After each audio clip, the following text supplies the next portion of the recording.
Bom dia, boa tarde, boa noite. Tudo bem, pessoal? Eh, Estamos aqui na disciplina de Neurofisiologia para nossa primeira aula. Acho que a maioria de vocês me conhece, né? Eu sou o professor Leder.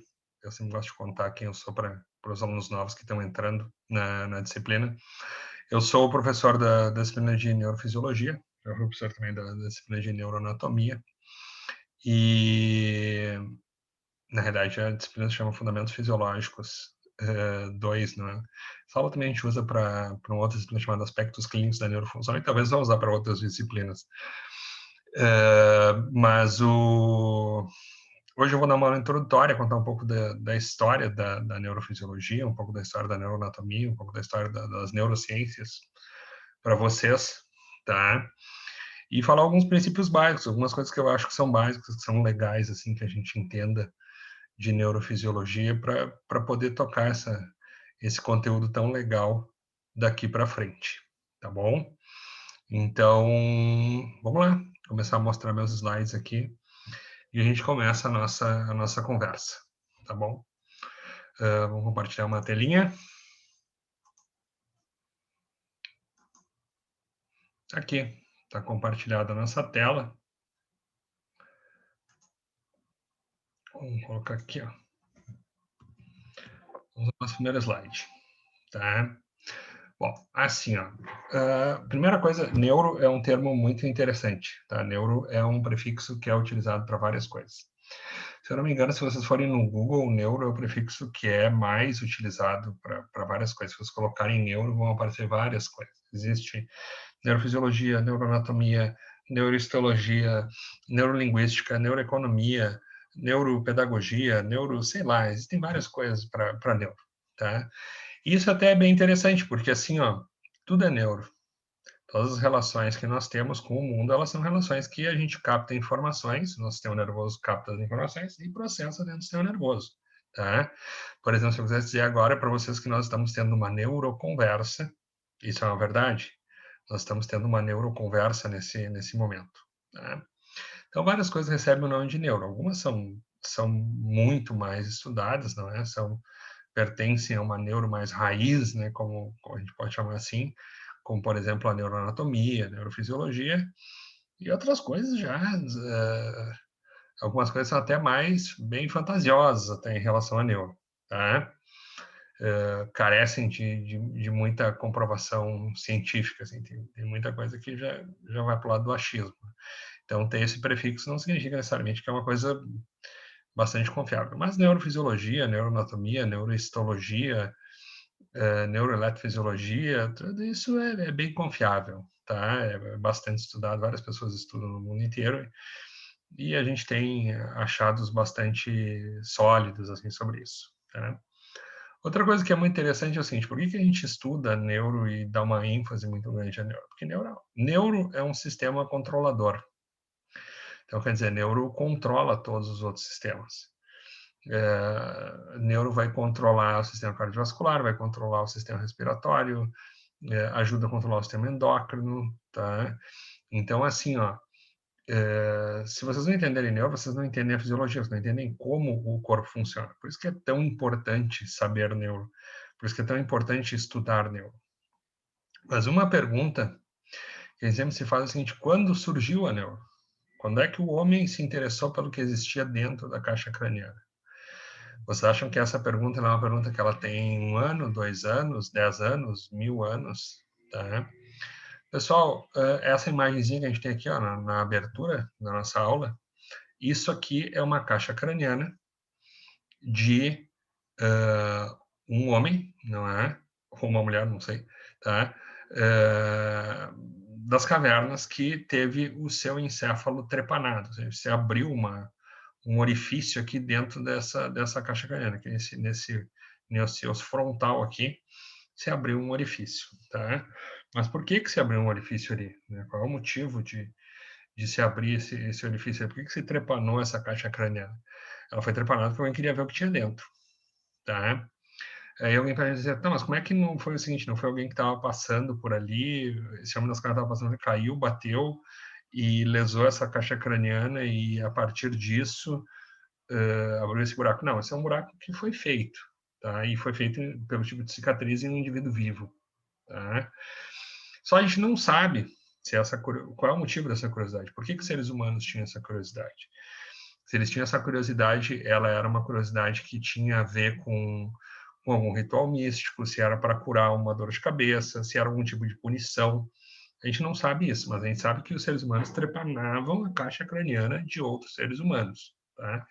Até um artigo muito interessante que mostram que povos da América do Sul, que maias, incas e astecas, aí a gente pega um pouco da América Central, né, já quase para a América do Norte, né?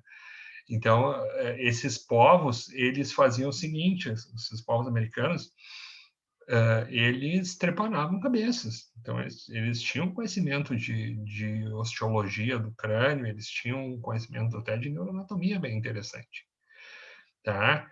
Então, assim, sempre houve essa curiosidade. Se um homem das cavernas trepanava, ele tinha curiosidade do que tinha ali dentro, saber o que existia dentro daquela caixa craniana.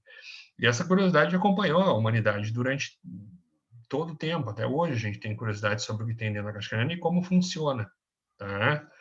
Então, por isso que a gente gosta tanto de neuro e a gente estuda tanto a neuro, tá bom? Bom, aqui a gente vem dentro da história, não é? Vendo algumas coisas interessantes, não é?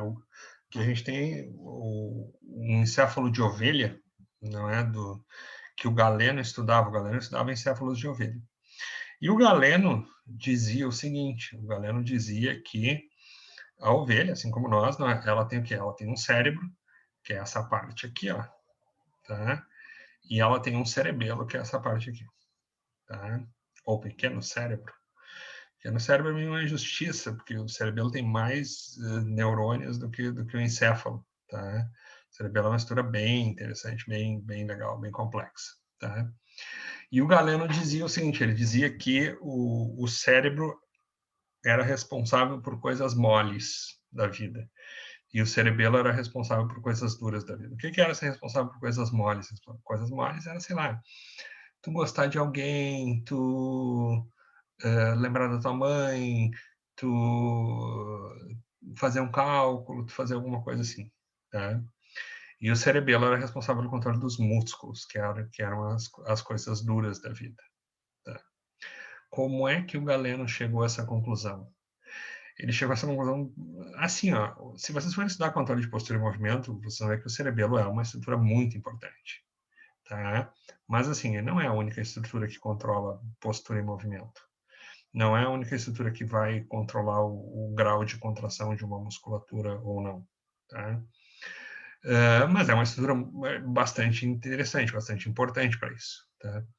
Mas o Galeno não tinha nenhum estudo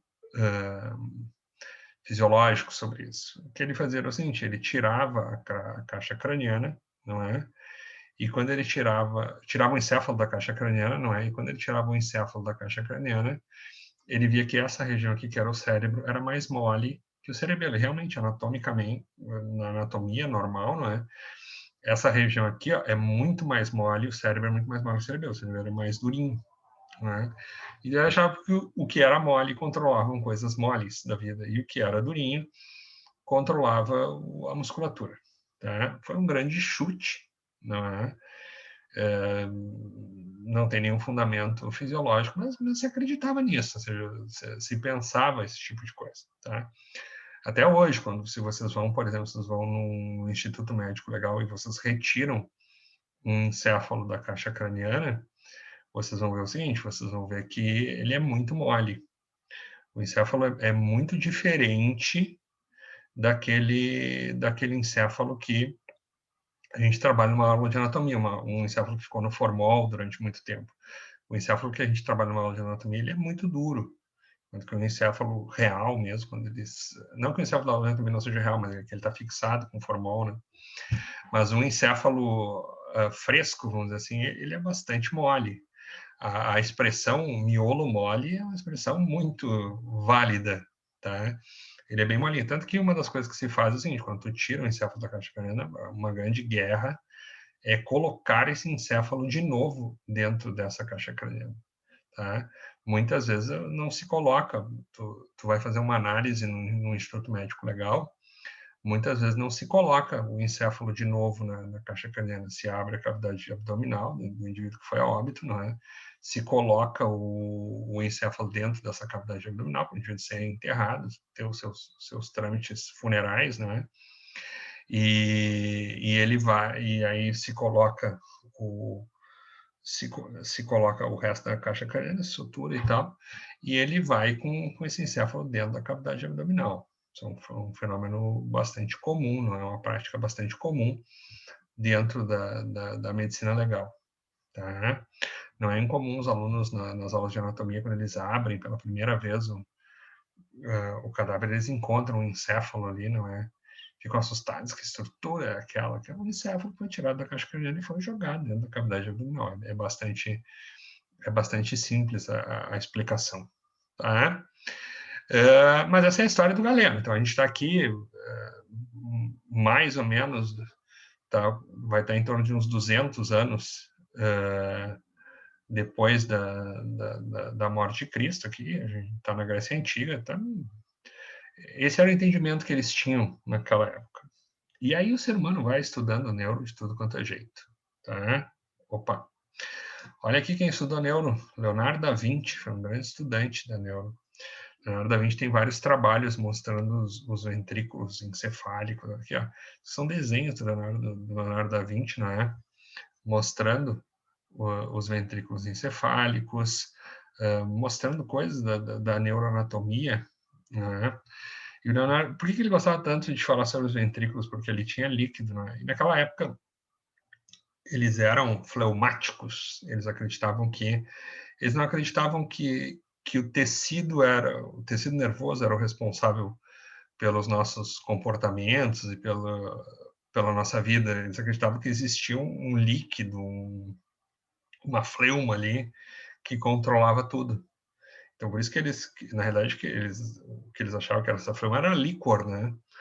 Então, eles gostavam eles não acreditavam no tecido controlando as funções, mas eles acreditavam que esse líquido, que essa fleuma coordenava isso.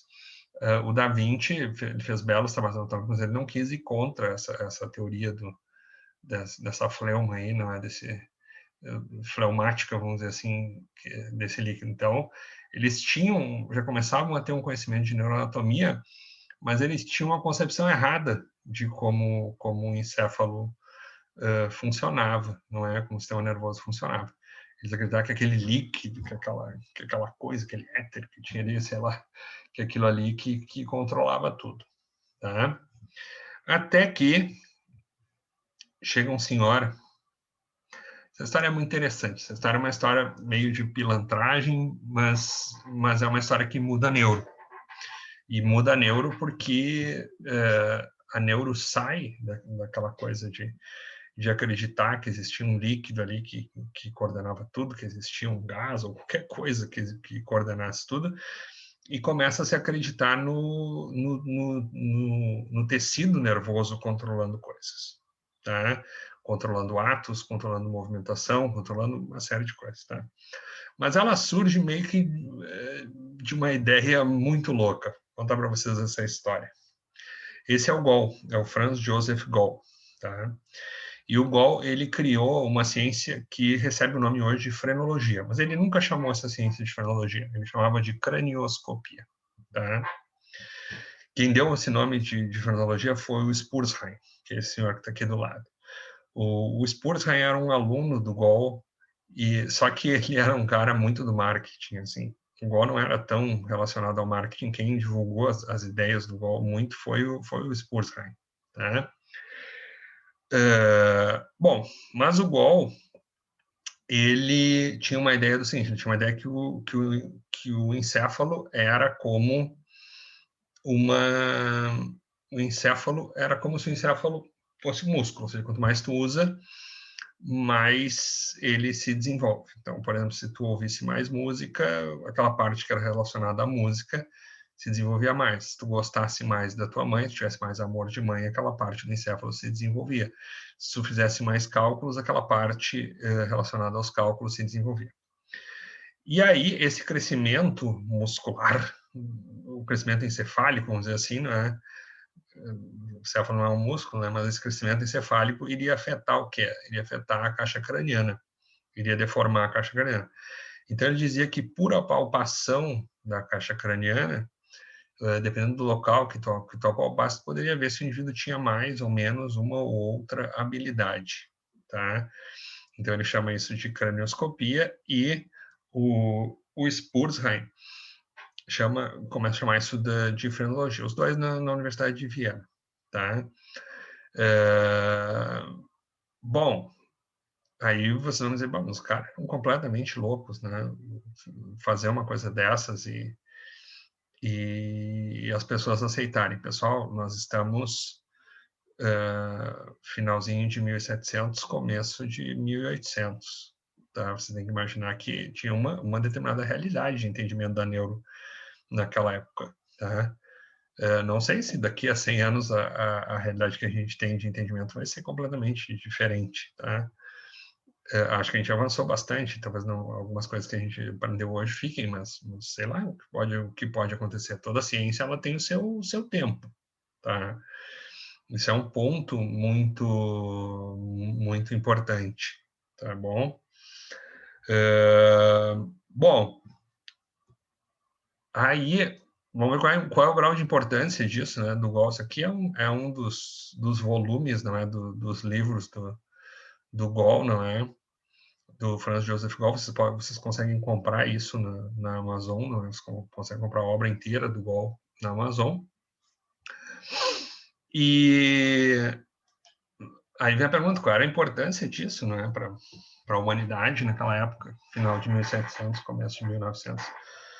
Pessoal, para vocês terem uma ideia, o livro do Gall era um livro que a imprensa não era tão proeminente naquela época. Livros impressos não era uma coisa tão comum assim. Uma boa parte da população era analfabeta, tá? No Brasil, daquela época, uma parte muito significativa da população era analfabeta. Talvez nem se conhecesse a história do Gall, né? Mas, assim, para vocês terem uma ideia, os livros do Gall, não é? Eles só vendiam menos que um livro naquela época, que é a Bíblia. Então, assim, as pessoas acreditavam nisso, tá? E vocês dizem, tá, mas deviam ser pessoas com pouca, digamos, senso crítico, pessoas que não eram que não eram pensadores importantes da época, tá? Olha aqui, ó, pessoal, que a gente tem um mapa frenológico de Gall, no qual ele dividiu o encéfalo em várias regiões, tá? Opa, cadê o meu Darwin? Tá aqui, ó. Olhem quem acreditava no Gall. O Darwin, tá? O Darwin, ele tem uma parte do Origem das Espécies. O Darwin, ele era um biólogo, não é? Que entrou num navio, numa expedição que ia passar por todo mundo para coletar informações do mundo inteiro. Eu acho que o capitão era o Fitzroy, se não me engano. O nome dele era Fitzroy. Depois esse Fitzroy é uma figura muito importante, até é legal estudar a história dele. Depois eu acho que ele é a primeira pessoa a comandar a Nova Zelândia, depois uma coisa assim. Não me lembro direito a história do Fitzroy, mas é legal. Mas o Darwin, ou Darwin, não é? Se vocês quiserem falar mais corretamente, o Darwin, ele acreditava no Gall piamente. Assim, ele era um fã do Gall, da frenologia. E o pai do Darwin não acreditava. O pai do Darwin era um cara mais centrado, talvez, que o Darwin. Né? E o pai do Darwin, o Darwin conta no livro dele, não é? Que uma das coisas que ele ficou mais feliz foi quando ele desceu do Beagle, que é o navio que ele estava navegando, e ele desce do Beagle e o pai dele olha para ele e diz para ele assim: olha, eu não acredito nessa tal de frenologia, mas que a cabeça dele cresceu. Não cresceu nada, sei lá, o Darwin estava desidratado, ou estava muito cabeludo, ou alguma coisa assim, mas a caixa craniana não muda. Se vocês começam a fazer mais cálculos, o encéfalo não aumenta de tamanho, se vocês começam significativamente, para vocês começam a fazer mais cálculos, tá? ou se começam a gostar mais de uma namorada, ou se começam a ouvir mais música, tá? Vocês podem recrutar mais neurônios para essas funções e podem até aumentar as áreas corticais relacionadas a isso. Por exemplo, se vocês perderem, por exemplo, vocês têm regiões que são responsáveis pelo controle dos dedos, tá? Se vocês perderem esse dedo aqui, você tem regiões no encéfalo que são responsáveis pela sensibilidade ou pelo controle motor, tá? Desse dedo, desse dedo, desse dedo, desse dedo. Se vocês perderem esse dedo aqui do meio, vai acontecer o quê? Com o tempo, vocês continuam com aqueles neurônios ali. Às vezes vocês continuam até imaginando que tem aquele dedo. Vocês têm a síndrome do membro fantasma, né? Continuam pensando que tem aquele dedo. Mas com o tempo vai acontecendo o quê? Com o tempo, as regiões do córtex cerebral desse dedo e desse dedo aqui, ó, vão tomando conta e vão ocupando aqueles neurônios ali. Tá? Então existe uma adaptação, existe uma plasticidade, mas não é uma coisa tão dramática como o Wall falava, que era uma coisa que ele dizia que crescia o encéfalo e mexia no formato da caixa craniana. Não é assim. Tá?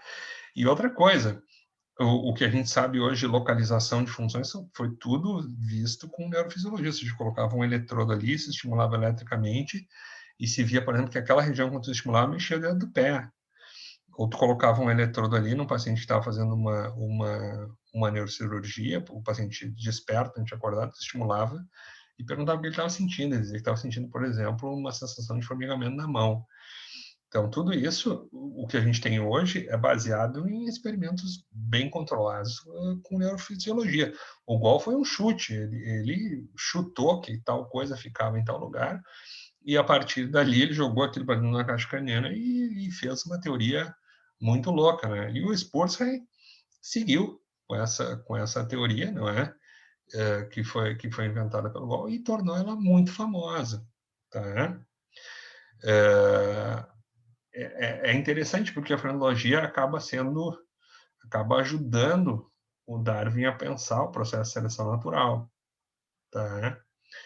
E tem uma coisa que tem coisas que são muito tristes, assim, né? A frenologia, existiam vários estudos frenológicos que davam um suporte científico mostrando diferenças da caixa craniana de indivíduos negros e indivíduos brancos, que davam suporte para a escravidão, dizendo que essas diferenças no crânio faziam o quê?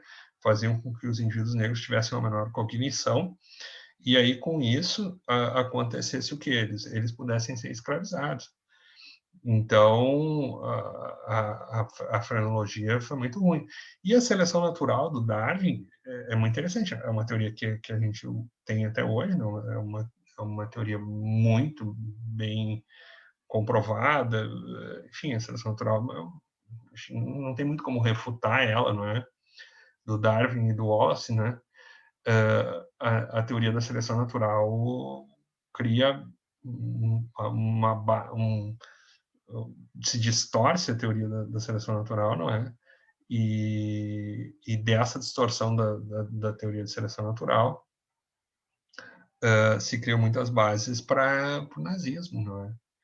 Então, que existia uma raça ariana, que as outras raças eram sub-raças, que tinham que ser eliminadas e tal, aquela coisa que os nazistas colocaram, né?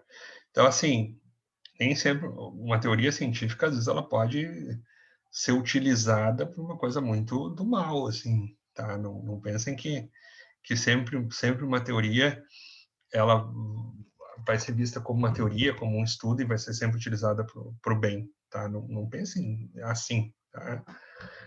Para o mal pode ser utilizada também. E aí aqui a gente tem uns trabalhos, né, sobre frenologia, olha aqui, ó, esse journal de 1848, tá? Ou 1818, não dá para ver direito ali, eu acho que é 48, mas tá? 1848, o American Phrenological Journal, tá? Jornal Americano de Frenologia. Aqui tinha várias coisas.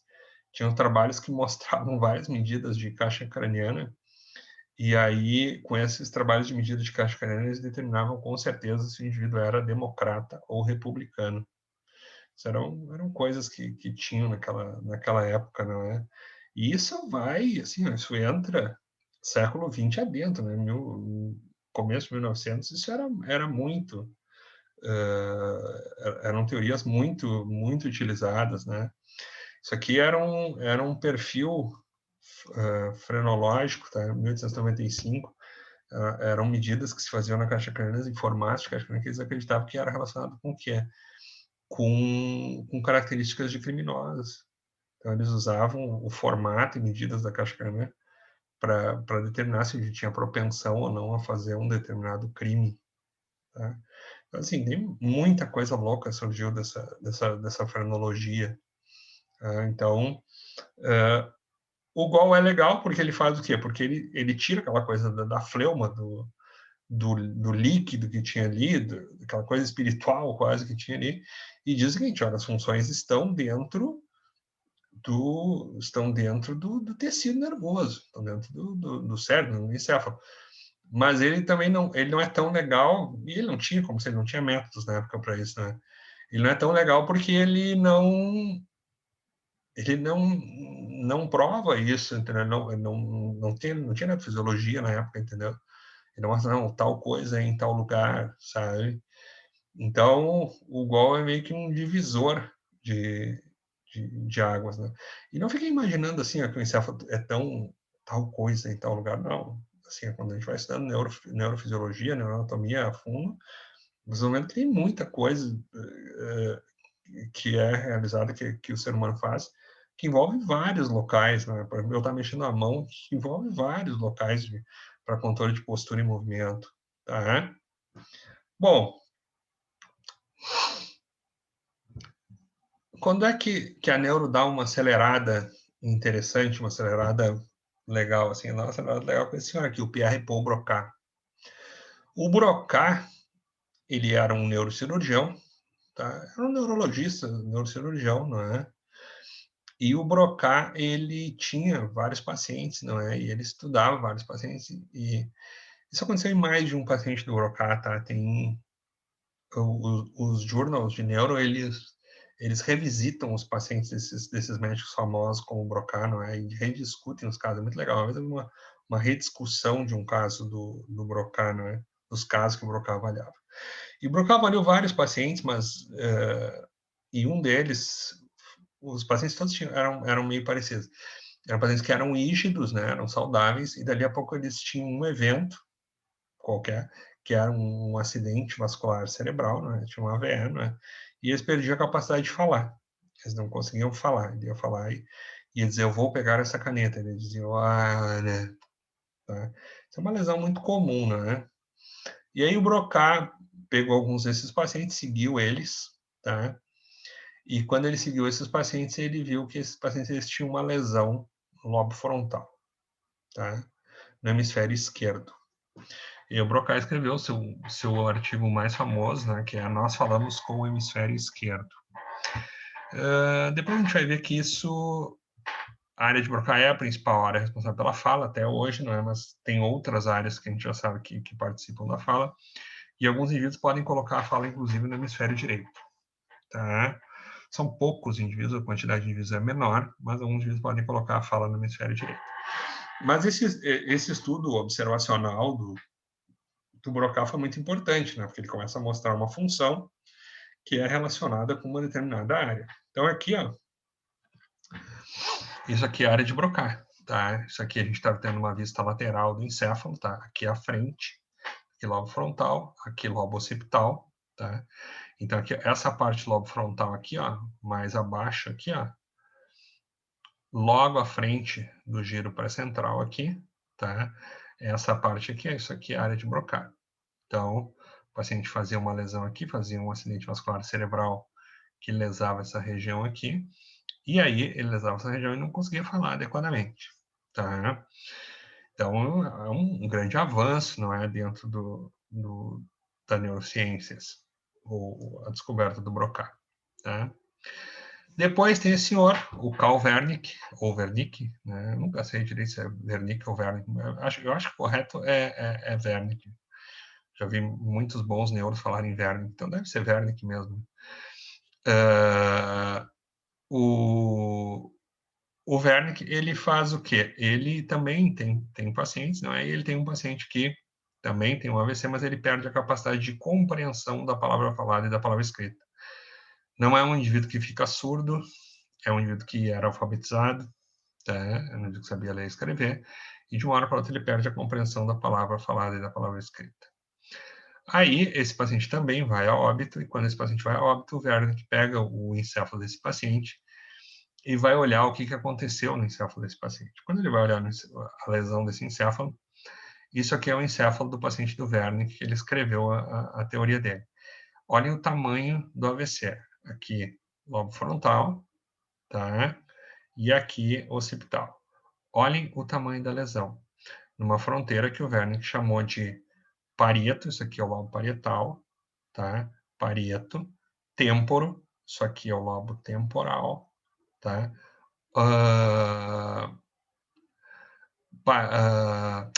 Perdão, temporal daqui, tô louco.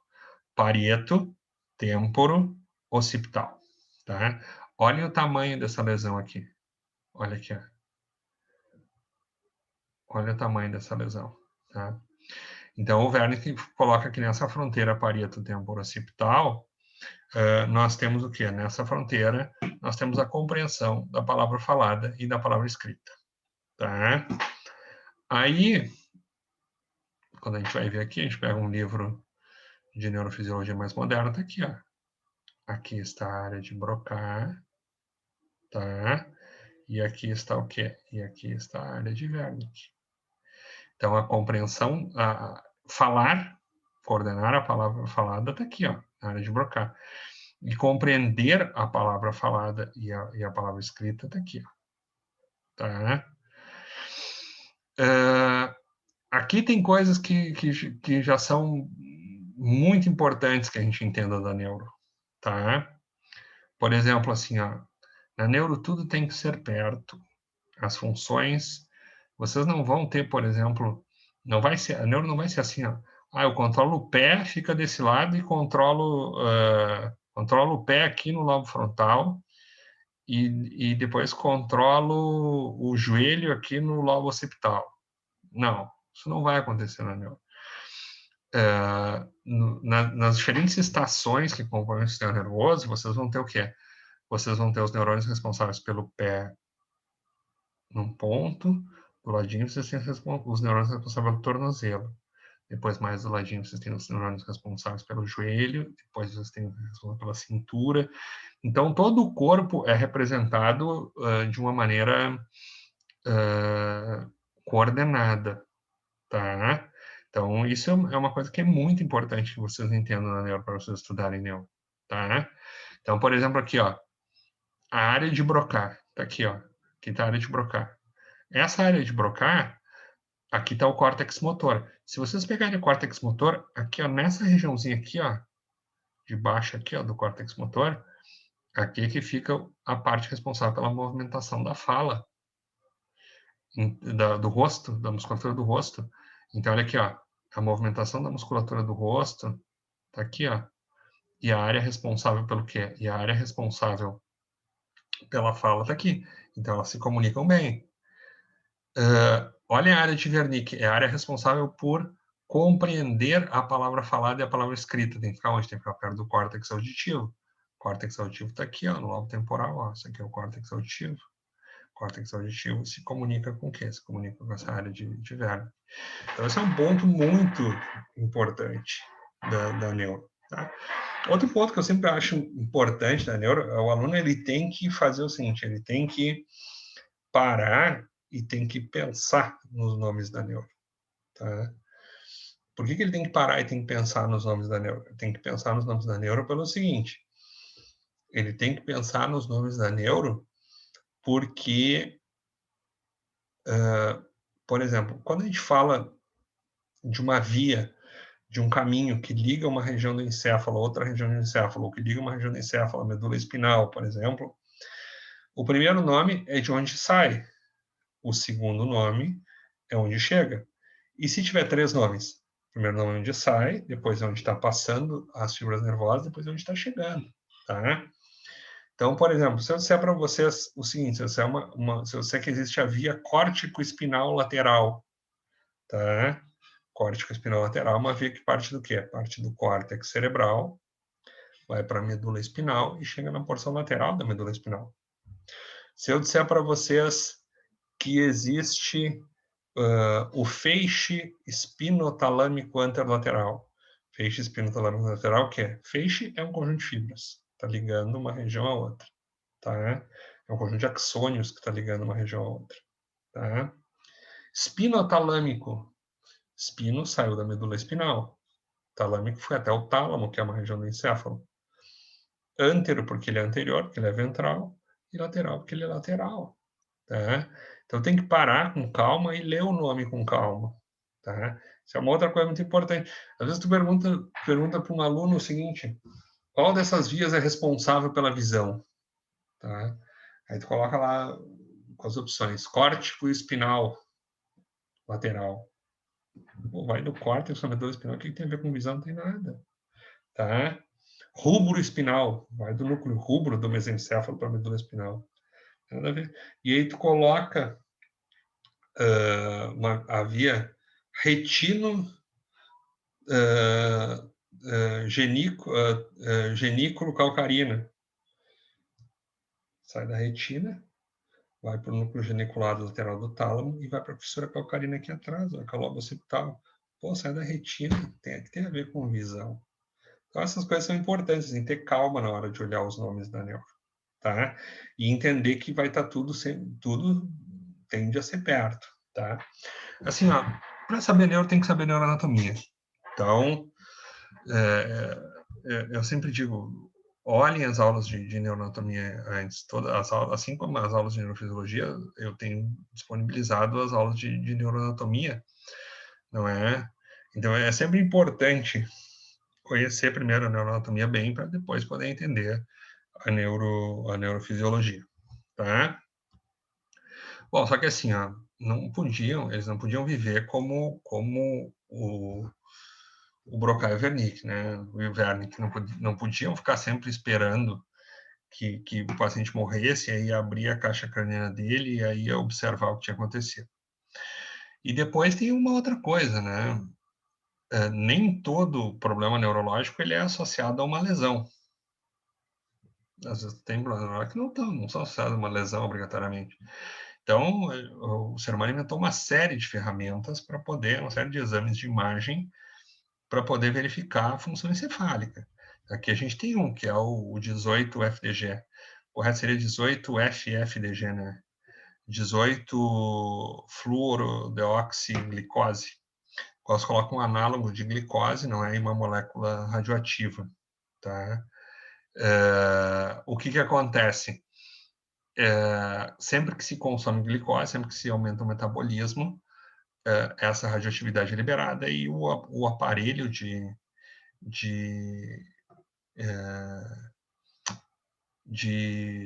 tomografia capta isso, né? Tomografia por emissão de pósitrons acaba captando esses pósitrons e acaba mostrando uma cor diferente onde tem um metabolismo maior.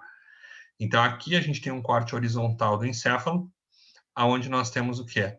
Nesse corte horizontal do encéfalo, o que a gente está vendo aqui? Ó? Em vermelho são as regiões de maior metabolismo. Agora, olha um paciente com Alzheimer. Ele faz o quê? Olha aqui, ó. Olha como é que começa a cair o metabolismo aqui, ó, no lobo temporal desse paciente. Tá? E olha um paciente com outro tipo de demência, que não é Alzheimer, com demência de lobo frontal, como ele perde o quê? Como ele perde o seu metabolismo, ele cai aqui, ó, no lobo frontal. E não cai tanto aqui, olha aqui, ó, o lobo temporal ainda tem alguma coisinha aqui, mas ele vai perder aqui, ó. Lógico que é muito menos essa queda no lobo temporal aqui. Esse metabolismo do lobo temporal é muito menor do que a gente vai encontrar no paciente normal, né? Mas a gente consegue ver essas diferenças de metabolismo, não é? E consegue traçar um diagnóstico através dessas ferramentas de imagem. Lógico que também vai ter o exame clínico, vai ter todas essas coisas para se traçar um diagnóstico desses pacientes. Bom, olha aqui, ó. Às vezes, as estruturas recebem o nome dentro da neuro, elas recebem um nome relacionado ao formato delas. Por exemplo, a ligação entre a área de Broca e a área de Wernicke é feita por um conjunto de fibras aqui, ó, conhecido como fascículo arqueado.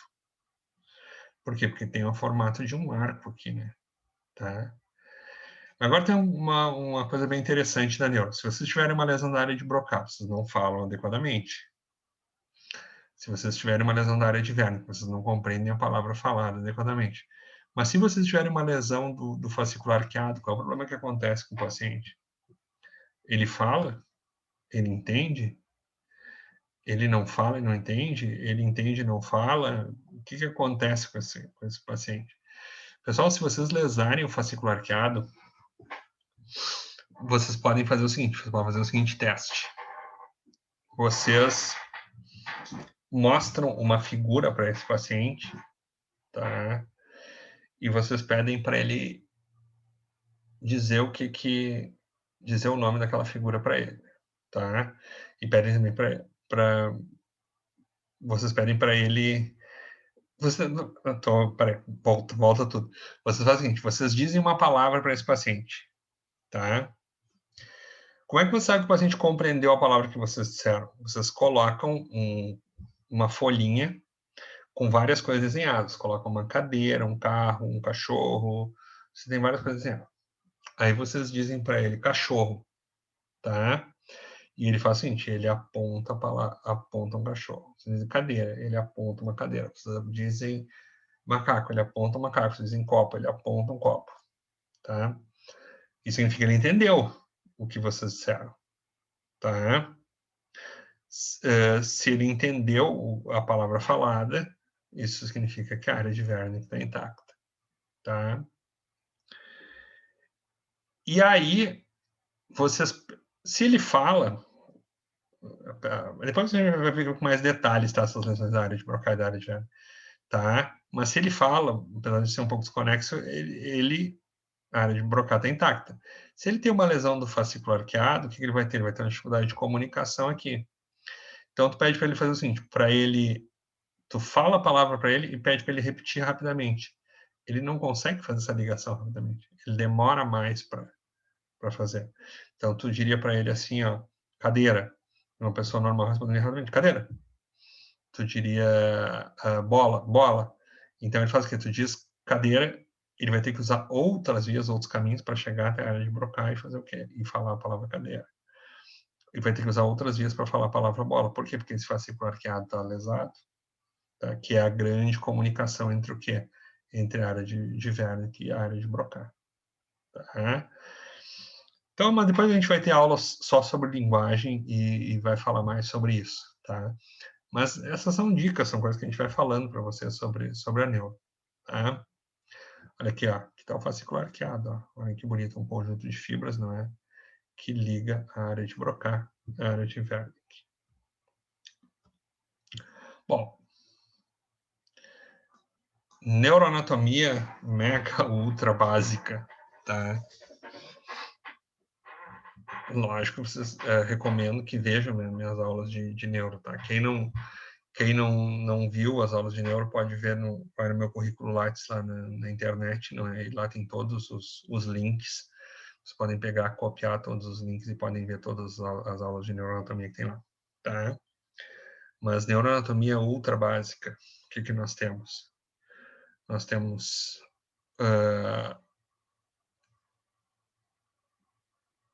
nós vamos ter o quê? Medula espinal, tronco encefálico, que é composto de bulbo, ponte e mesencéfalo, tá? Alguém diz assim, professor, mas tem medula oblonga aqui, ou medula oblongata, isso aqui não é... O que é isso aqui? Medula oblongata é bulbo, tá? A nossa medula espinal é spinal cord, em inglês, tá? Então, nós temos a medula espinal, nós temos, subindo, não é? Nós vamos ter o bulbo, a ponte e o mesencéfalo, tá? Isso compõe o que a gente chama de tronco encefálico. Depois aqui nós temos o cerebelo, tá? Que é uma unidade separada. E depois nós temos o quê? Depois nós temos o diencéfalo, tá? Nós temos o diencéfalo, tá? no qual vai ter o tálamo, epitálamo, hipotálamo, tá? E depois nós temos o telencéfalo, no qual vai ter o cérebro, tá? Cérebro, ele é o conjunto de diencéfalo e telencéfalo, tá? Então, vamos lá. Medula espinal, tronco encefálico, cerebelo, tá? Diencéfalo e telencéfalo. O que é o cérebro? O cérebro é o diencéfalo e o telencéfalo juntos, tá? O que é o encéfalo? O encéfalo é tudo que está acima da medula espinal. Tudo que penetra dentro daquele forame magno ali, né? Da caixa craniana. Tudo que está aqui, ó, é o encéfalo, tá? O encéfalo inclui o tronco encefálico, o cerebelo, o diencéfalo e o telencéfalo, tá? Isso é o que a gente chama tecnicamente de encéfalo. Então, assim, ó, o que está dentro do quê? O cérebro está dentro do encéfalo, tá? Isso é muito importante vocês entenderem. Por exemplo, uma coisa é um acidente vascular cerebral. Um acidente vascular cerebral foi alguma obstrução do vaso, algum vaso que rompeu, alguma coisa que rompeu no cérebro. Então, vocês têm o quê? Ou foi no córtex cerebral, que geralmente é o que acontece, ou foi no telencéfalo, ou foi no diencéfalo. Um AVC acontece nesses dois. Um AVE já faz o quê? Um AVE já pode pegar o tronco encefálico e o cerebelo, tá? Assim, isso é neuroanatomia ultra mega básica, tá? Tem que estudar as aulas de neuroanatomia. Por exemplo, só para tronco cefálico tem 5 aulas de tronco cefálico, 2 de medula espinal, uma de cerebelo, 1 ou 2 de cerebelo, né? Mas assim, então isso é uma neuroanatomia bem básica, assim. Tá legal? Bom, para que serve a medula espinal? O Einstein, isso aqui deve ser uma montagem, obviamente, com o rosto do Einstein. Né? O Einstein não deve ter tirado essa foto aqui. Mas para que serve a medula espinal? O Einstein tem um livro dele que eu acho que é um, não vou dizer que eu acho que é o melhor, porque acho que foi o único livro do Einstein que eu li, que é um livro que se chama Como Vejo o Mundo, no qual ele fala o seguinte, no qual ele conta como ele via a sociedade da época que ele viveu, né? E depois ele começa a falar coisas de física. Quando ele parte para as coisas de física, a coisa fica meio esquisita, assim, tá? Mas ele fala sobre como ele via os militares nazistas, né, naquela época. E ele dizia que para os militares nazistas eles não precisavam de cérebro, para marchar basta a medula espinal, tá?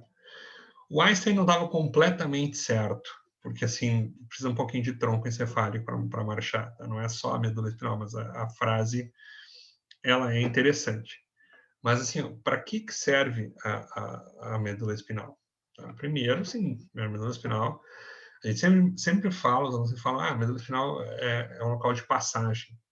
Passam estímulos sensoriais, não é? E chegam estímulos motores. Realmente, toda a sensação sensorial do pescoço para baixo passa pela medula espinal. Tato epicrítico, que é um tato fino, que é vocês pegarem, por exemplo, esse lápis aqui e tocarem aqui, saberem que aponta um lápis, é o tato epicrítico. Tato protopático, que é vocês pegarem essa agenda aqui, ó, tocarem assim, ó, saberem que isso é uma agenda, isso é um tato grosseiro, chamado de tato protopático. Isso acende pela medula espinal, tá?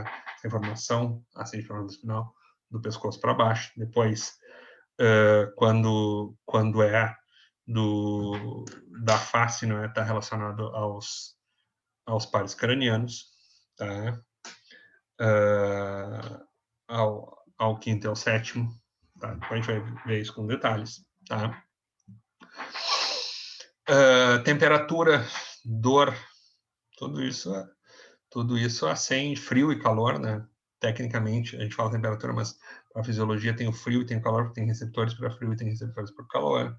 Dor, toda essa informação passa pela medula espinal, passa pelo tronco e vai para o cérebro para nos dar consciência disso, né?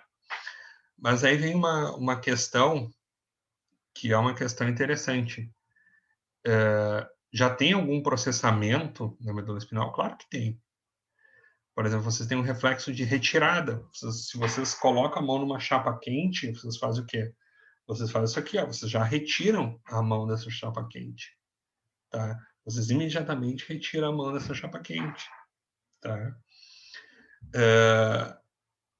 Ou seja, já tem uma circuitaria ali na medula que processa isso, ali na medula espinal. Cuidado com a palavra medula, tá? Medula é um termo que significa algo que está no meio. Nós temos várias medulas. Medula óssea, medula espinal, medula da suprarrenal, tá? Tem várias medulas, tá? Então, assim, ó, vocês já processam, já retiraram a mão. Aí vem uma pergunta, mas por que essa informação ela vai até o cérebro se eu já retirei a mão? Ela vai até o cérebro exatamente para tu formar uma memória aversiva e nunca mais colocar a mão numa chapa quente. É esse o motivo, tá? E na própria medula espinal, essa informação faz o quê? Ela toma conta de outros segmentos e ela faz isso aqui, ó. Se tu tocar a mão em algo muito quente, ela vai fazer isso aqui, ó. Tu vai fazer isso aqui, ó. Toca a mão nessa chapa quente, tu vai fazer isso aqui, ó. Tu vai flexionar essa mão, essa foi a mão que tocou, tá? A chapa quente. Tu vai flexionar essa mão e vai estender a outra.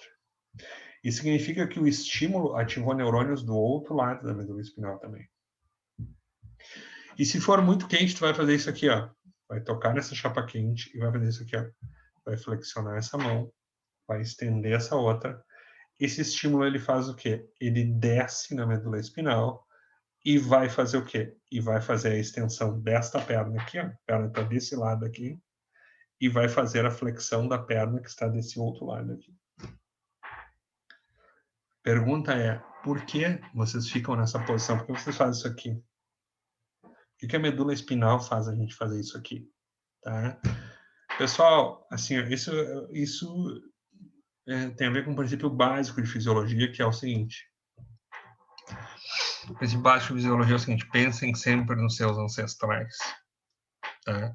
Pensem num cão, se ele pisar em uma chapa quente, tá?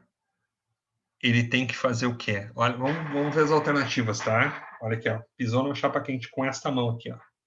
Tá? Com essa mão direita. Pisou na chapa quente com essa mão direita. Se ele fizer o seguinte, se ele flexionar a mão direita e estender a mão esquerda, e estender a perna direita e flexionar a perna esquerda, ele não está fazendo o quê? Ele não está fazendo exatamente, não está se preparando exatamente para caminhar. O nosso ato de caminhar, ele não é o quê? Ele não é baseado em flexão, extensão, flexão, extensão, flexão, extensão alternados. A circuitaria da nossa medula espinal é igual à circuitaria da medula espinal de um cachorro, no qual o movimento é baseado o quê? Em flexão e extensão alternadas. Tá? Pensa em qualquer outra alternativa. Se o cão fizer isso aqui, ó, ele pisa na chapa quente, ele faz o quê? E ele estende as duas patas. Continua queimando. Ele pisa na chapa quente, ele estende essa pata e puxa, estende a direita e puxa a esquerda. Ele faz o quê? Ele continua queimando. Ele flexiona as duas patas, ele puxa as duas patas anteriores e cai de cara naquilo que estava queimando ele. Então, a única alternativa é o quê? É flexiona a que está sendo queimada e estende a outra para começar o movimento. Então, todos os neurônios que estão na medula espinal estão ajeitados para isso. Tá? Então, a ideia de que a medula espinal faz o seguinte, a ideia de que a medula espinal ela só é um local de passagem, ela não é, ela faz algum processamento. Tá? O reflexo de retirada, parte da circuitaria do ato de caminhar. Vamos dizer, mas caminhar não é voluntário, caminhar é voluntário. Vocês começam a caminhar e vocês terminam a caminhada e podem até colocar um certo estilo para caminhar com o cérebro. Mas assim, ó, ninguém está caminhando rapidinho para pegar um ônibus fica pensando, como é que eu vou caminhar? Aquilo fica sendo uma marcha praticamente coordenada pela medula espinal e alguma coisinha de tronco cefálico, tá? Então isso é muito importante na fisiologia. Sempre lembrem dos seus ancestrais, tá? E não só os ancestrais humanos, lembrem de toda a escala evolutiva, Lembra, por exemplo, da medula espinhal de um cão, para justificar o modo como a gente faz o reflexo de retirada, tá? Agora, outra coisa para vocês entenderem a fisiologia, pensem sempre como um homem das cavernas. Não pensem, assim, a vida que a gente leva é uma vida muito boa. Olhem só, pessoal, eu estou num ambiente protegido, eu tenho não tem nenhum predador, nenhum animal vai chegar aqui agora e vai me matar, tá? Não chove em cima de mim, eu não passo frio, tá? Se eu for passar frio, eu tenho alguma roupinha para mim, tá? Felizmente, eu tenho comida na minha casa, tenho uma reserva de comida se eu quiser comer agora, tá? Então, assim, a gente tem uma vida relativamente confortável se for comparar com o Homem das Cavernas, tá? Mas o nosso corpo não foi feito para isso. Nosso corpo foi feito para andar no sol, passar dias sem comer, encontrar um coelhinho, matar aquele coelho à pedrada e comer aquela carne crua de qualquer jeito, tá? Depois encontra um pé de laranja, come todas as laranjas que consegue comer e depois continua a sua caminhada e continua com sol, continua com chuva, continua encontrando animais perigosos no caminho, tem o risco de ser predado, tá? Então, assim, ó, se vocês forem pensar em fisiologia, pensem qual é o nível de agressão que aquilo faz para o corpo, tá? E pensem no seguinte, pensem como o homem das cavernas iria se comportar na frente daquilo, tá? Às vezes a gente faz muito drama dentro da fisiologia, faz uns dramas, umas coisas, mas isso é uma coisa horrível, isso é uma coisa... Pessoal, tem dramas, tem gente que diz, por exemplo, assim, tomar leite com melancia mata. Mata por quê? Imagina o homem das cavernas encontrando uma melanciazinha gelada em leite, ele ia tomar leite com Coca-Cola, melancia com Coca-Cola, em pedra, melancia. Em pedra por quê? Água com açúcar vai empedrar a melancia e vai matar? Por quê? Esse drama todo, tá? Às vezes a pessoa faz um drama, tu vai comer um Big Mac é uma porcaria. Pessoal, o Big Mac é uma parte de carboidrato, gordura, proteína, felicidade, tá? Lógico que aí a gente vai comer 300 Big Mac por ano, vai acontecer o seguinte, vai fazer uma obesidade, vai desenvolver um diabetes, vai fazer todo esse tipo de problema. Mas não é um Big Mac que vai fazer isso, entendeu? O Homem das Cavernas, se tu mostrasse um Big Mac para ele, ele comeria desesperado. Um aporte de sal, um aporte de gordura, um aporte de carboidrato, proteína, e tem um gosto bom ainda. Ia ser uma experiência maravilhosa para ele, entendeu? Ele que come só coelho matado à pedrada e laranja, entendeu? Então, assim, não crie muitas, na fisiologia, a gente às vezes cria muitas fantasias, tal coisa vai fazer muito mal, tal coisa vai... não criem tantos dramas assim, tá? Isso é uma coisa que é importante a gente levar em conta, tá? Eu sempre digo, quando a gente conhece bastante fisiologia, quando a gente conhece um pouco da medicina, conhece as áreas biomédicas em geral, né? A gente conhece as doenças também e sabe que os tratamentos para as doenças, sabe o tempo que elas vão durar, sabe se elas são autolimitadas ou não, sabe se vai ficar uma sequela ou não, tá? Então, é muito legal isso, que a maior parte das doenças não gera uma preocupação, assim, porque sabe que muitas delas têm a sua limitação natural, não é? E não vão levar o indivíduo ao óbito. Mas tu tem uma doença que vai te levar ao óbito, tem um lado ruim. Se tem uma doença que tu vai te levar ao óbito, tu vai fazer o quê? Tu vai saber também como ela vai te levar ao óbito, em quanto tempo ela vai te levar ao óbito, não é? Isso só vai acontecer uma vez só, né? Mas ela vai te gerar essa ansiedade alguma vez, tá? Então, essa é uma outra dica para vocês entenderem, para vocês trabalharem com a neuro, tá? Tronco encefálico, essa regiãozinha aqui, ó, que está marcada em verde, onde nós temos o quê? Onde nós temos aqui o bulbo, aqui a ponte e aqui o mesencéfalo. E tem várias coisinhas aqui saindo, né? Isso aqui são os pares cranianos, tá? Então, aqui tem os pares cranianos que saem do tronco encefálico, tá? Aqui o terceiro par craniano, o nervo oculomotor, tá? Aqui o nosso querido quarto par craniano, o troclear, tá? Que é o único par craniano que sai dorsalmente, não é? Isso aqui é ventral, tá?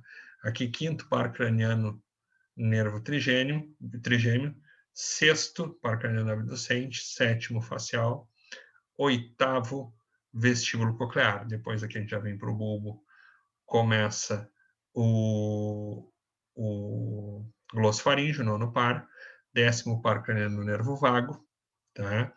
Décimo primeiro, o nervo acessório, tá? Que tá aqui, que é um nervo praticamente espinal. Quando a gente estuda melhor esse nervo, você que a origem é praticamente espinal.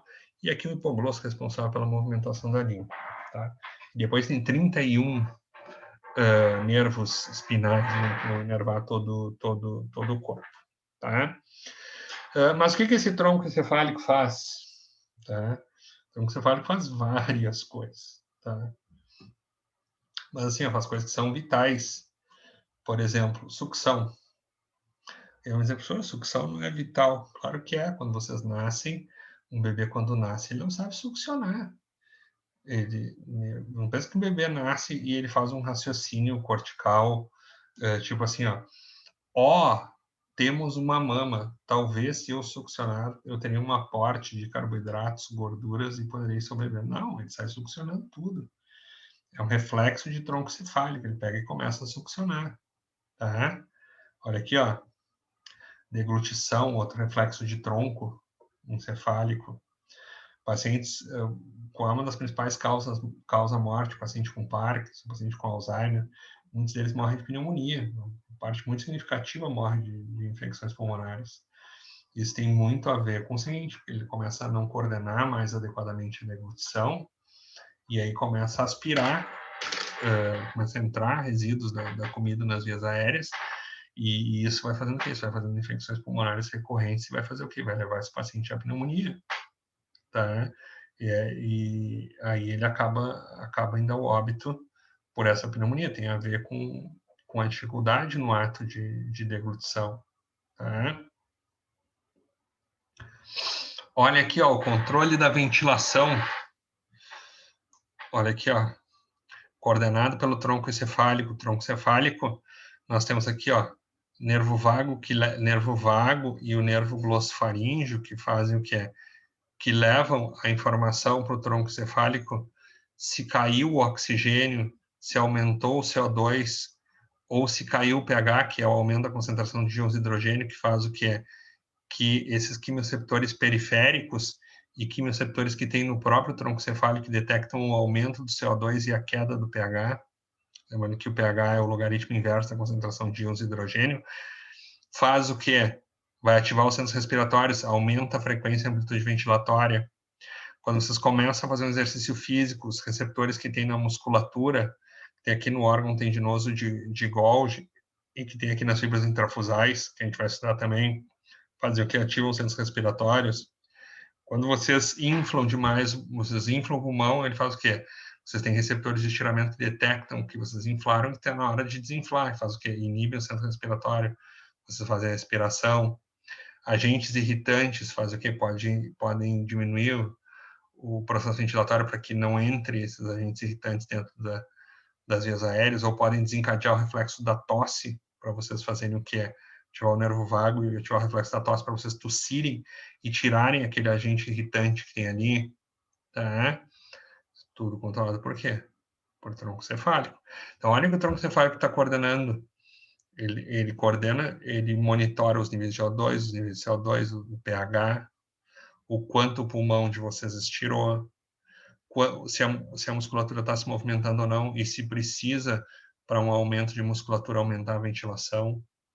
Tá? Então, você fala que é importante, pessoal. Olha aqui, ó. Olha o controle da pressão arterial que a gente tem aqui, ó. O que nós temos aqui, ó? aqui nós temos o cajado da aorta, não é? E aqui nós temos os receptores de pressão arterial, tá? Nós temos aqui, ó, no seio carotídeo, os baroreceptores. São fibras nervosas que ficam dentro do vaso, não é? Quando o vaso distende essas fibras e mostra que a pressão arterial aumentou. Então, o que que acontece?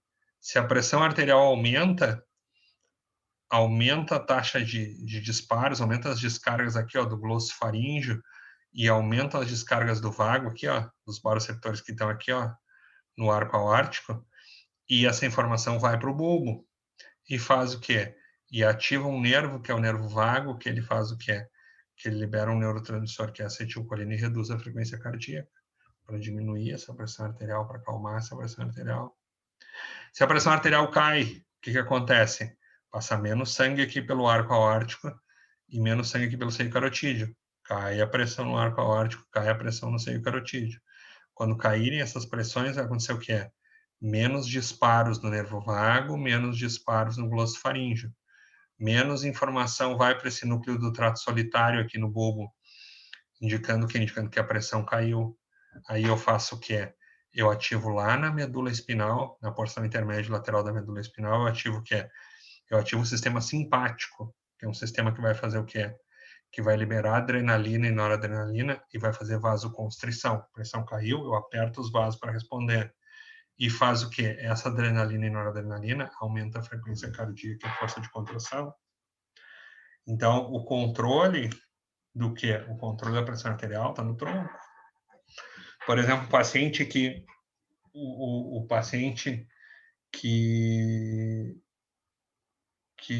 chega, por exemplo, que tem uma grande perda de volume sanguíneo, a pressão dele vai cair, porque está caindo o volume circulante. Mas se ele ainda chegar taquicárdico, com o coração batendo taquicárdico para caramba, tentando lutar contra aquela perda de pressão arterial, isso é bom, dá para tentar recuperar esse paciente. O ruim é o paciente que faz o quê? O paciente que perde muito sangue e faz o quê? E ele já chega bradicárdico. Por quê? Ele vai chegar bradicárdico e começou a lesar o tronco. A possibilidade desse paciente evoluir para o óbito é muito maior. O choque hipovolêmico, a perda de volume sanguíneo, tem vários estágios, tá? Então, assim, um estágio que a gente chama de estágio irreversível, quando ele faz o quê? Quando ele cai, a pressão dele está baixa e ele começa a ficar bradicárdico. Por quê? Porque ele está começando a lesar o tronco, tá? O que é estar vivo ou morto, tecnicamente? Morto é considerado um indivíduo que não tem fluxo sanguíneo nem atividade elétrica no tronco cefálico. Esse é tecnicamente um indivíduo morto, tá? Como é que se testa isso, né? Tem vários sinais óbvios, não é? A ausência de movimento respiratório, a ausência de batimento cardíaco, mas se testa também, por exemplo, com o terceiro par craniano, que faz a contração da pupila, que faz a miose, faz o que? Tu coloca a luz e vê o que? Vê que ele não tem mais vitalidade, não tem mais atividade elétrica naquele par craniano, que é um par craniano de tronco, e não consegue fazer o que? Já não consegue mais diminuir o diâmetro daquela pupila. Tá? Isso é o que faz o tronco cefálico. Chorar, uma função de tronco, lógico que é ativada pelo córtex quando a gente é adulto, né? Mas por que chorar é vital? Pessoal, chorar é vital porque, assim, é uma forma que o bebê tem de se comunicar. Se o bebê está assado, ele chora. Se o bebê não dormiu direito e quer dormir, ele chora. Se o bebê está com fome e quer comer, ele chora. Se o bebê... É a forma que ele tem de se comunicar da mãe. Se o bebê se perde da mãe na floresta, ele chora para que a mãe ache ele. Tá? E o que é muito interessante, assim, a maior parte dos problemas neurológicos, muitos problemas neurológicos são o seguinte: o paciente começa a ter lesões do córtex cerebral, por exemplo, no Alzheimer, e ele começa a ter lesões do córtex, ele começa a perder essas funções do córtex. E aí ele vai fazendo o quê? Ele começa a ter funções mais primitivas. E aí ele vai tendo funções mais primitivas, e até chega uma hora que ele tem funções de tronco ativadas. Alguns pacientes com grandes lesões encefálicas, vocês fazem o quê? Vocês fazem assim, ó. Vocês colocam o dedo do lado da boca dele aqui, ó. Isso aqui, ó. Ele vira, coloca o dedo na boca e começa a succionar. tá? Ele começa a ter reflexo de sucção, que é um reflexo típico de quê? Um reflexo típico de bebês. Eles voltam a ter reflexos de bebês, tá? Aqui, ó, um outro reflexo que é bem legal, os bebês, eles inibem a respiração quando eles mergulham. Também o tronco cefálico que faz isso. Não é uma coisa cortical, bebê, ó, estou mergulhando, vou parar de respirar. Não, isso é um reflexo de tronco. Olha aqui outro reflexo de tronco, reflexo de preensão. Aqui a gente tem uma das primeiras demonstrações de reflexo de preensão, o bebê agarrado num objeto ali, né, sendo suspenso. Vocês podem pegar um bebê com alguns meses de idade, vocês colocam os dedos, o bebê agarra e vocês levantam o bebê. Ele fica preso, tem reflexo de preensão. Tá? E por que um bebê tem um reflexo de preensão? O bebê tem um reflexo de preensão pelo seguinte: lembrem-se dos nossos ancestrais. Pensem no seguinte: uma mãe primata, que vive na copa das árvores, o que precisa um bebê primata? Ele não precisa andar agarrado na mãe para não cair? Então, se ele precisa andar agarrado na mãe para ele cair, ele tem que ter um reflexo de preensão. Ele não pode cair do alto da copa da árvore, ele morre. Então, ele tem que ter um reflexo que vai manter ele grudado. A nossa origem não é o quê? Não eram primatas que viviam na copa das árvores, certo? Então, o que acontece? Com isso, esse bebê consegue sobreviver, por isso que ele tem reflexo de preensão. Aí, o paciente faz um AVC muito grande, às vezes até um AVC transitório, tá? Que faz um AVC grande, e tu vai no leito e ele faz o quê? Ele te agarra. Vai manejar ele, vai tirar ele de uma cama, colocar numa cadeira, ele agarra, ele faz apreensão, assim, agarra na roupa, assim. E tu diz para ele, seu João, dona Maria, não me agarre, não precisa, fique tranquilo, estou fazendo seu transporte aqui. Mas isso não é cortical, isso não é o córtex cerebral dele, não é uma coisa elaborada, é o tronco que está fazendo ele ter um reflexo de apreensão. Isso é uma coisa muito comum da gente encontrar em pacientes neurológicos. Tá? Olhem que imagem linda essa imagem. Isso aqui é um bebê primata. Olha aqui, ó. Olhem como ele está tendo reflexos tipicamente de tronco. Olha a mãozinha dele aqui, ó. Fazendo o quê? Fazendo apreensão. Olhem aqui, ó. Olhem a boca dele fazendo a sucção. Isso aqui é basicamente tronco encefálico, mantendo a vida desse bebê. Ele está fazendo coisa para sobreviver. Ele está se agarrando na mãe e ele está fazendo o quê? E ele está succionando. Esse é o tronco encefálico que está fazendo isso. Tá? Tanto que se fala que seres humanos têm 3 medos, né? Atávicos, 3 medos que nascem com a gente. Atávico se usa para falar sobre coisas que nascem com a gente. Tem uma teoria de um biólogo chamado Stephen Jay Gould, tá? E ele diz que nós temos 3 medos atávicos. O primeiro medo é o medo de cair, porque os nossos ancestrais viviam na copa das árvores e a gente tem que ter medo de cair. Então, por isso, reflexos como reflexo de preensão. Tá?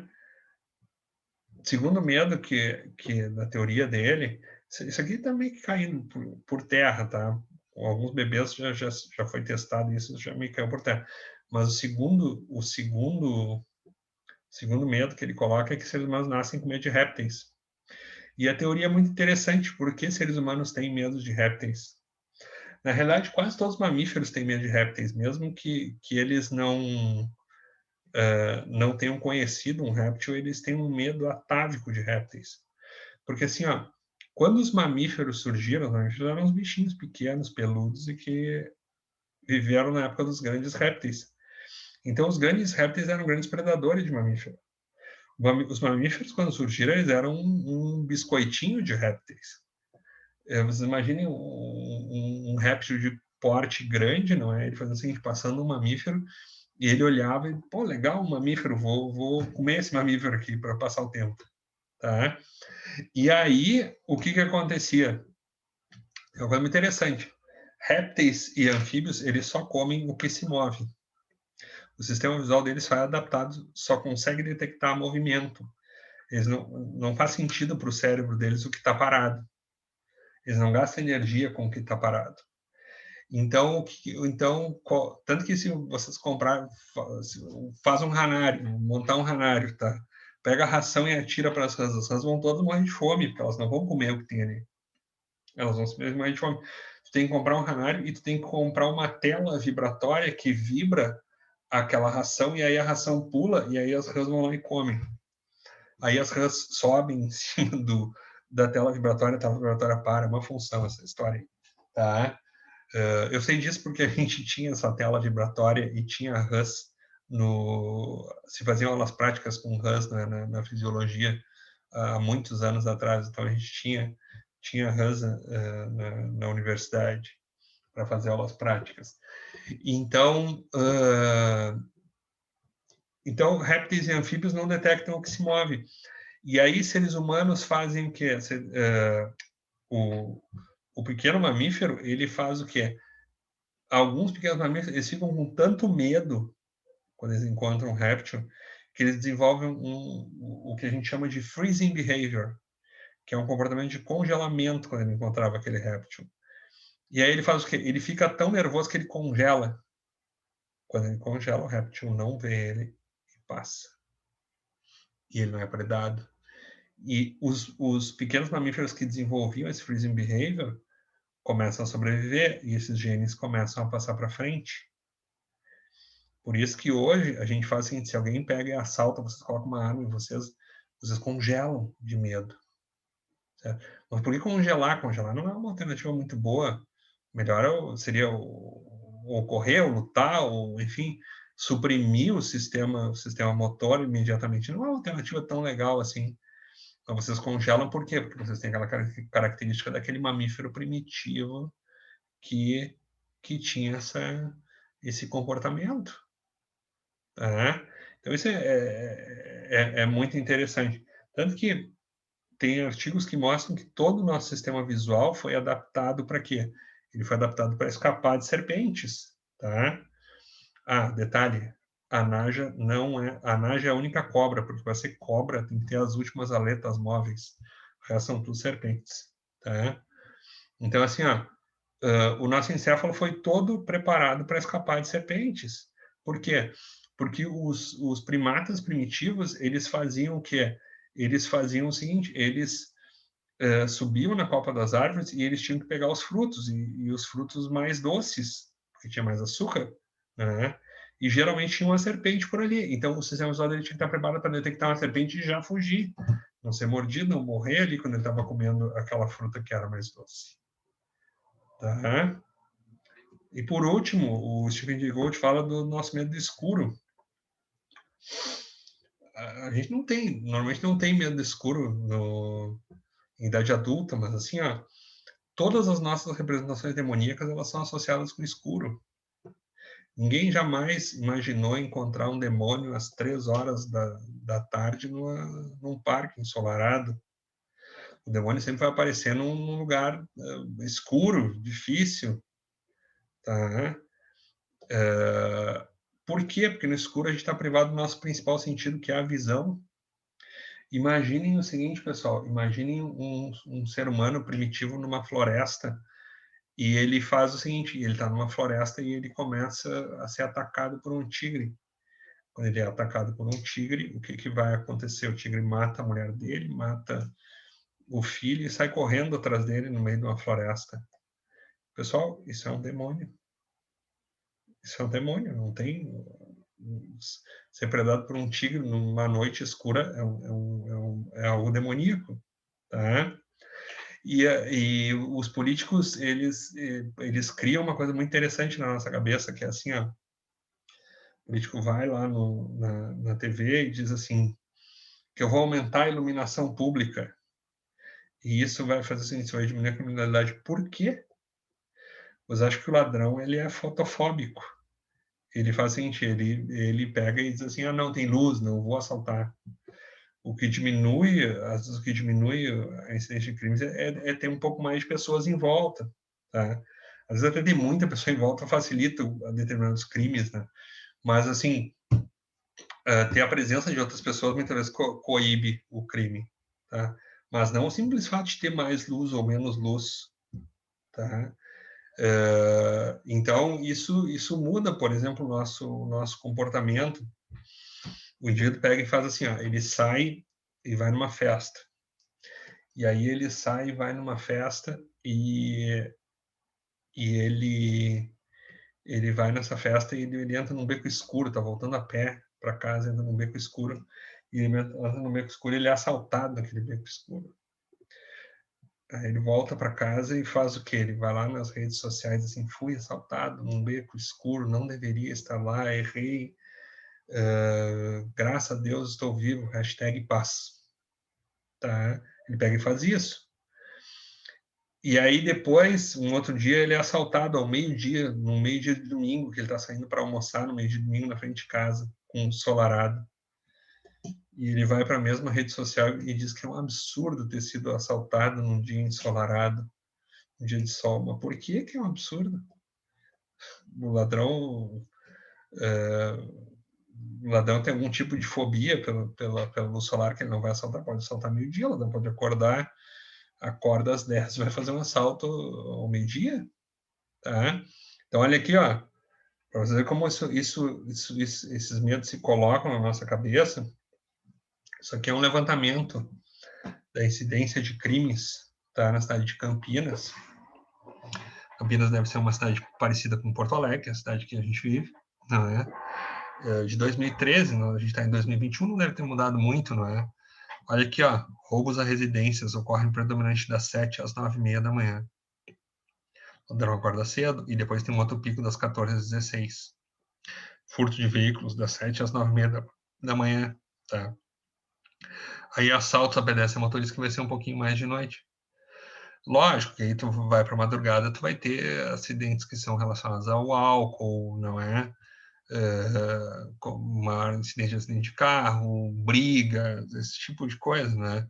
Mas aí tem muito a ver com o comportamento noturno e a ingestão de bebida alcoólica e entorpecente, tá? Mas, assim, a questão do escuro não é muito mais um medo atávico do que propriamente uma questão comprovada cientificamente, tá? E aí depois a gente sobe para o telencéfalo, para o córtex cerebral, olha que bonito. Olha em quantas circunvoluções tem aqui para poder fazer o quê? Para poder aumentar essa área aqui, para poder caber mais neurônios aqui nesse encéfalo aqui. Olha que coisa linda, essas circunvoluções. O que esse córtex cerebral faz?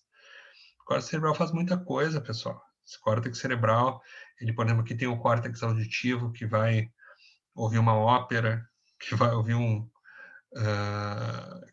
rock and roll, não é? E vai mandar informação para as regiões que vão gostar desse rock and roll, tá? Tem mais ali para dentro tem um núcleo accumbente, que é um núcleo do prazer, tá? Olha aqui, ó, tem o córtex motor, que vai fazer a nossa movimentação. Aqui, ó, córtex motor, tem o córtex somatosensorial, que vai nos dar sensação de tato, sensação de pressão, sensação de dor. Tá? Tem a área de Broca, que é responsável pela fala. Tem a área de Wernicke aqui, que vai ser responsável pela compreensão da palavra falada e da escrita. Aqui o lobo occipital, que a gente vai interpretar a visão. Tá? Então, assim, ó, se vocês vão ser gremistas ou colorados, se vocês vão gostar dos amores que vocês vão ter ou não vão ter, dos sofrimentos que vocês vão ter ou não vão ter, tudo isso é dado pelo córtex cerebral, tá?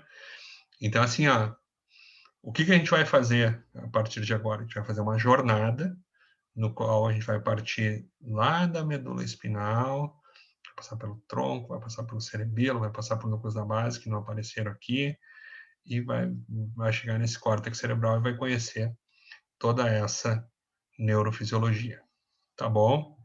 Espero que vocês tenham gostado dessa nossa primeira aula e daqui para frente a gente começa essa viagem no mundo da neurofisiologia. Muito obrigado, pessoal, pela atenção de vocês. Espero que estejam todos bem, não é, nesse tempo de pandemia. Hoje é um dia muito difícil. Hoje a gente bate um recorde, né, no número de mortos na pandemia no Brasil.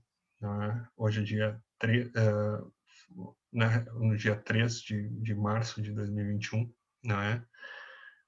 Espero que esse recorde não seja batido de novo e que a gente consiga melhorar as coisas, tá bom?